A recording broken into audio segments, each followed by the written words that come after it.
Hej, nu skal I høre, hvad vi skal lave i morgen torsdag. Vi har lige en sidste gang her inden avisugen, hvor vi skal have rundet rumgeometri af. Og det gør vi med manér. Vi kan jo ligesom se her, vi kommer i morgen også til at arbejde i de her grupper. Og ja, I skal huske, at I skal lave afleveringen færdig. Det skal være på plads, når I møder i morgen tidligt.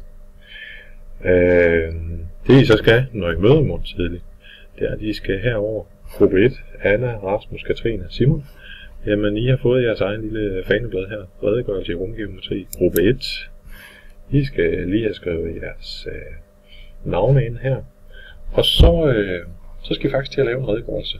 Så tror jeg, I kan forholdsvis hurtigt. Fordi vi skal bare lige igennem de her 4 små punkter.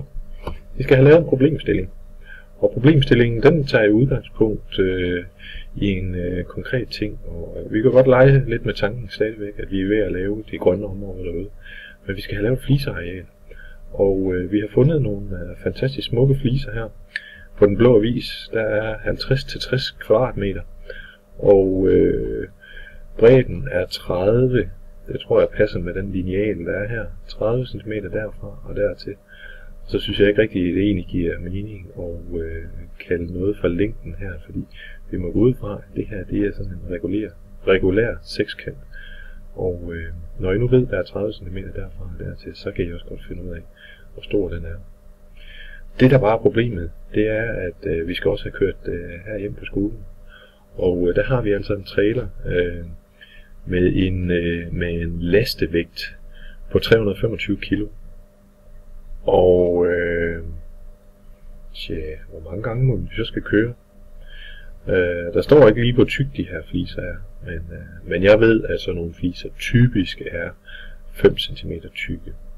Man kan også ret hurtigt finde ud af, hvad massefylden for beton er. Så jeres problemstilling, som I selvfølgelig skal have formuleret lidt mere konkret end det der bare lige står her, den skal gå på hvor mange gange skal der køres her frem og tilbage, hvad kommer alle de her fliser til at veje, osv.